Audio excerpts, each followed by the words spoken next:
como vocês sabem, sou Alex, sou do grupo Pipid, e estamos aí para ajudar você a entender um pouco melhor a matéria de física, que é essa grande matéria aí. Aqui, né, agora vamos formalizar o conceito de temperatura.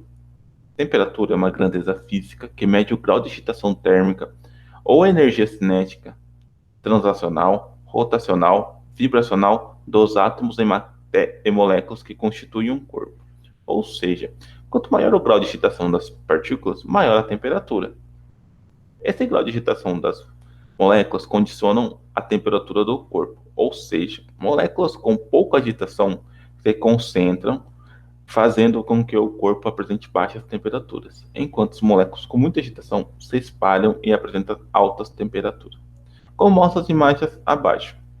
A primeira imagem, onde temos as moléculas sendo representadas por essas bolinhas azuis, mostra o quê?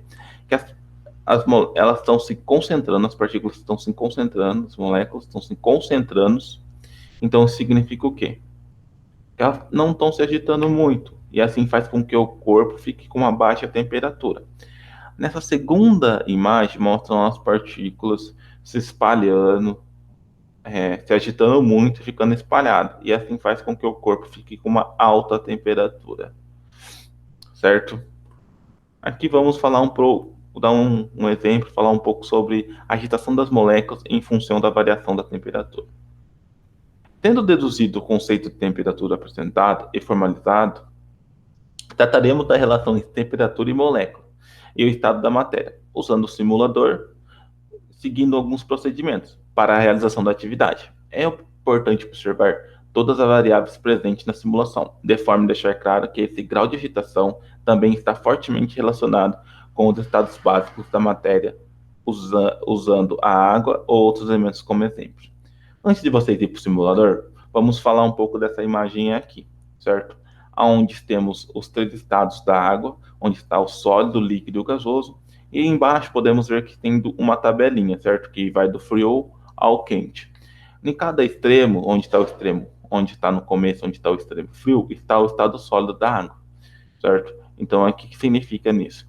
Que quando a água está no seu estado sólido, as partículas estão mais concentradas, então está tendo pouca agitação ali dentro, então faz com que a água fique em uma baixa temperatura. No outro extremo, que é o estado gasoso, as partículas estão se agitando muito e se separando, então faz com que a água, a água fique em uma alta temperatura, o corpo fique em uma alta temperatura e fica nesse estado gasoso. E aqui no meio temos o estado líquido, certo? Que é quando, vamos começar a explicar melhor para entender melhor o estado líquido, vamos fazer assim. Quando o estado sólido começa a ter uma vibração, as moléculas começam a se vibrar ali, ela começa a ter um pouco, pegar um pouco, aumentar um pouco a temperatura, e esse estado passa do estado sólido para o líquido. E quando o estado líquido começa a se agitar um pouco, as partículas dentro dele, agitar um pouco mais, começa a se espalhar, se agitar um pouco mais, muda para o estado gasoso. Espero que vocês tenham compreendido bem.